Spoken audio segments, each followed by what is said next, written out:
Chapter 16. Letters.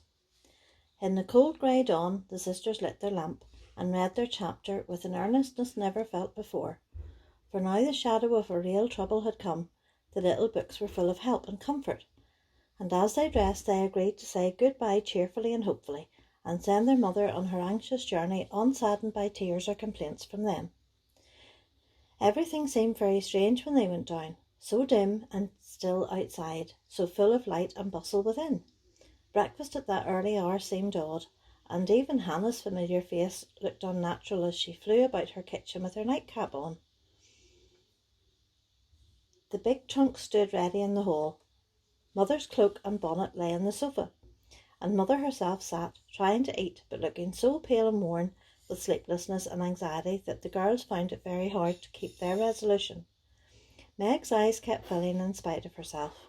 Jo was obliged to hide her face in the kitchen roller more than once, and the little girls wore a grave, troubled expression, as if sorrow was a new experience to them. Nobody talked much, but as the time drew very near and they sat waiting for the carriage, Mrs. March said to the girls, who were all busied about her, one folding her shawl, another smoothing out the strings of her bonnet, a third putting on her overshoes, and a fourth fastening up her travelling bag, "Children, I leave you to Hannah's care and Mr. Lawrence's protection. Hannah is faithfulness itself, and our good neighbour will guard you as if you were his own. I have no fears for you, yet I am anxious that you should take this trouble rightly. Don't grieve and fret when I am gone, or think that you can be idle and comfort yourselves by being idle and trying to forget. Go on with your work as usual, for work is a blessed solace. Hope and keep busy, and whatever happens, remember that you never can be fatherless." "Yes, Mother." "Meg, dear, be prudent. Watch over your sisters. Consult Hannah, and in any perplexity go to Mr. Lawrence. Be patient.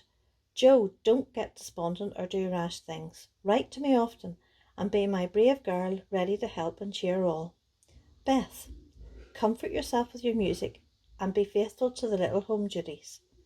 And you, Amy, help all you can, be obedient, and keep happy safe at home." "We will, Mother, we will." The rattle of an approaching carriage made them all start and listen. That was the hard minute, but the girls stood it very well. No one cried, no one ran away or uttered a lamentation, though their hearts were very heavy as they sent loving messages to their father, remembering as they spoke that it might be too late to deliver them. They kissed their mother quietly, clung about her tenderly, and tried to wave their hands cheerfully when she drove away.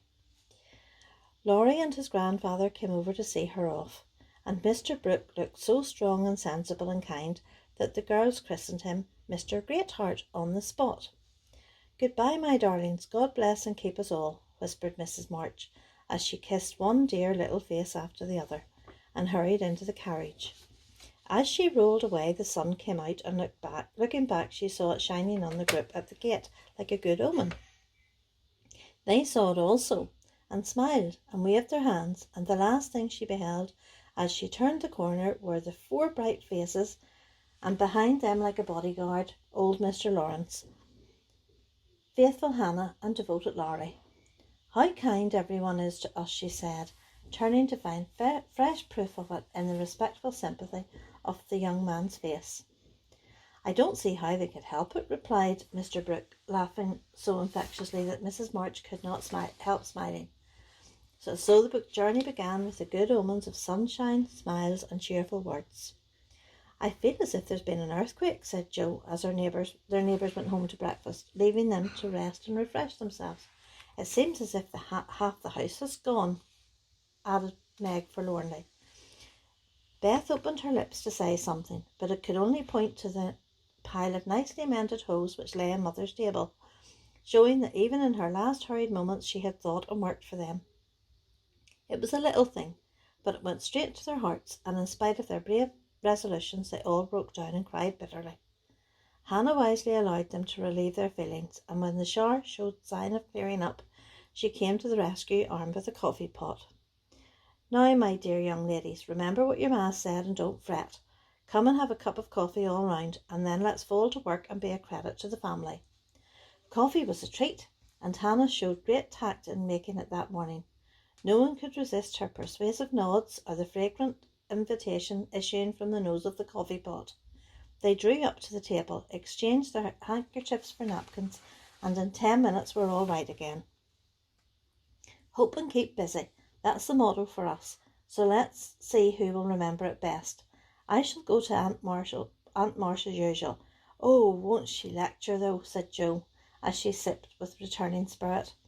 I shall go to my Keen's, though I'd much rather stay at home and attend to things here, said Meg, wishing she hadn't made her eyes so red. No need of that. Beth and I can keep house perfectly well, put in Amy with an important air. Hannah will tell us what to do, and we'll have everything nice when you come home, added Beth, getting out her mop and dish tub without delay. I think anxiety is very interesting, observed Amy, eating sugar pensively. The girls couldn't help laughing and felt better for it, though Meg shook her head at the young lady who could find consolation in a sugar bowl.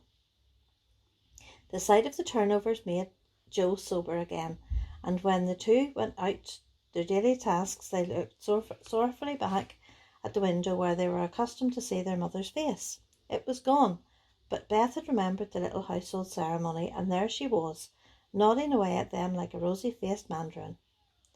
That's so like my Beth, said Jo, waving her hat with a grateful face. Goodbye, Maggie. I hope the Keens won't strain today. Don't fret about father, dear, she added as they parted. And I hope Aunt March won't croach. Your hair is becoming, and it looks very boyish and nice, returned Meg, trying not to smile at the curly hair, which had looked comically small on her tall sister's shoulders. That's my only comfort, and touching her hair a la Laurie, away went Jo, feeling like a shorn sheep on a wintry day. News from their father comforted the girls very much, for though dangerously ill, the presence of the best and tenderest of nurses had already done him good. Mr. Brooke sent a bulletin every day, and as head of the family, Meg insisted on reading the dispatches, and which grew more cheerful as the week passed. At first everyone was eager to write, and plump envelopes were carefully poked into the letterbox by one or other of the sisters, who felt rather important with their Washington correspondence. As one of these packets contained characteristic notes from the party, we will rob an imaginary meal and read them. My dearest mother, it is impossible to tell you how happy your last letter made us, for the news was so good we couldn't help laughing and crying over it. How very kind Mr. Brooke is, and how fortunate that Mr. Lawrence's business detains him near you so long, since he is so useful to you and father. The girls are all as good as gold. Jo helps me with the sewing, and insists on doing all sorts of hard jobs. I should be afraid she might overdo, if I didn't know her moral fit wouldn't last long. Beth is as regular about her tasks as a clock, and never forgets what you told her. She grieves about father and looks sober, except when she is at her little piano. Amy minds me nicely, and I take care of her. She does her own hair, and I am teaching her to make buttonholes and mend her stockings. She tries very hard, and I know you will be pleased with her improvement when you come. Mr. Lawrence watches over us like a motherly old hen, as Jo says, and Laurie is very kind and neighbourly. He and Jo keep us merry, for we get pretty blue sometimes and feel like orphans with you so far away.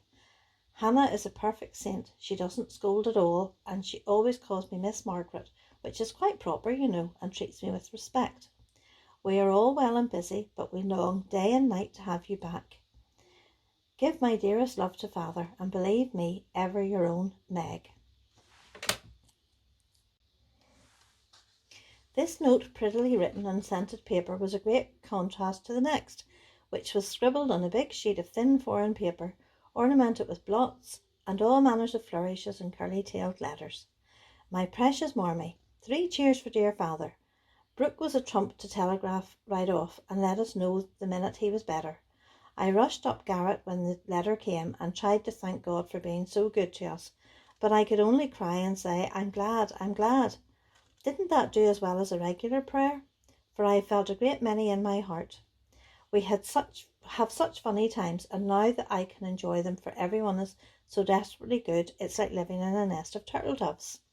You'd laugh to see Meg head the table and try to be motherish. She gets prettier every day, and I'm in love with her sometimes. The children are regular archangels, and I'm Jo, and shall never be anything else. Oh, I must tell you that I came near having a quarrel with Laurie. I freed my mind about a silly little thing, and he was offended. I was right, but didn't speak as I ought, and he marched home saying he wouldn't come back again until I begged pardon. I declared I wouldn't and got mad. It lasted all day. I felt bad and wanted you very much. Laurie and I are both so proud it's hard to beg pardon, but I thought he'd come to it, for I was in the right. He didn't come, and just as at night I remembered what you said when Amy fell into the river.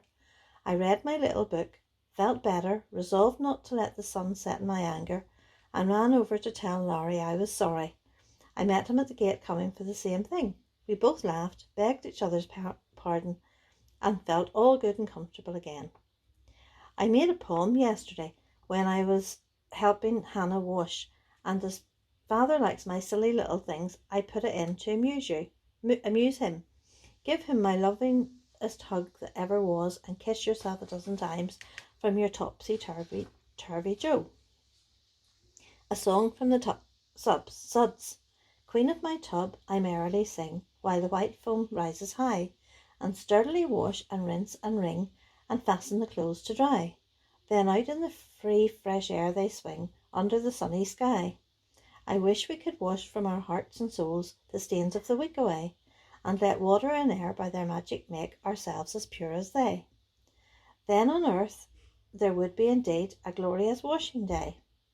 Along the path of a useful life, while heart seas ever bloom, the busy mind has no time to think of sorrow or care or gloom, and anxious thoughts may be swept away as we bravely wield a broom. I am glad a task to me is given, to labour at day by day, for it brings me health and strength and hope, and I cheerfully learn to say, head you may think, heart you may feel, but hand you shall work away. Dear mother, there is only room for me to send my love and some pressed pansies from the root I have been keeping safe in the house for father to see. I read every morning, try to be good all day, and sing myself to sleep with father's tune. I can't stand Land of the Eel. I can't sing Land of the Lee now. It makes me cry. Everyone is very kind, and we are as happy as we can be without you. Amy wants the rest of the page, so I must stop. I didn't forget to cover the holders, and I wind the clock and air the rooms every day. Kiss dear father on the cheek he calls mine. Oh, do come soon to your loving little Beth. Ma chère mamma, we are all well. I do my lessons always and never corroborate the girls. Meg says I mean contradict, so I put in both words and you can take the properest. Meg is a great comfort to me and lets me have jelly every night at tea, as it's so good to me. For me, Jo says because it keeps me sweet-tempered. Laurie is not as respectful as he ought to be now I am almost in my teens. He calls me chick and hurts my feelings by talking French to me very fast when I say merci or bonjour, as Hattie Keane does. The sleeves of my blue dress were all worn out and Meg put in new ones, but the full front came wrong, and they're more blue than the dress. I felt bad but did not fret. I bear my troubles well, but I do wish Hannah would put more starch in my aprons and have buckwheats every day. Can't she? Didn't I make that interrogation point nice? Meg says my punctuation and spelling are disgraceful, and I am mortified, but dear me, I have so many things to do I can't stop. Addio. I send heaps of love to Papa. Your affectionate daughter, Amy Curtis March. Dear Miss March, I just drop a line to say we get on first rate. The girls is clever and fly round right smart. Miss Meg is going to make a proper good housekeeper. She has a liking for it and gets the hang of things surprisingly quick. Jo does beat for all going ahead, but she doesn't stop to calculate first, and you would never know where she's like to bring up. She done out a tub of clothes on Monday, but she starched them before they were rinsed, and blued a pink calico dress that I thought I should have died laughing. Beth is the best of little craters, and a sight of help to me, being so forehanded and dependable. She tries to learn everything and really goes to market beyond her years, likewise keeps account with my help, quite wonderful. We have got on very economical so far. I don't let the girls have coffee only once a week, according to your wish, and keep them on plain wholesome victuals. Amy does well without fretting, wearing her best clothes and eating sweet stuff. Mr. Lorry is as full of didos as usual, and turns the house upside down frequent, but he heartens the girls, so I let them have full swing. The old gentleman sends heaps of things, and is rather wearing, but means well, but it ain't my place to say nothing. My bread is rice, so no more at this time. I send my duty to Mr. March, and hope he's seen the last of his pneumonia. Yours respectful, Hannah Mullet. Head nurse of Ward 2, number 2.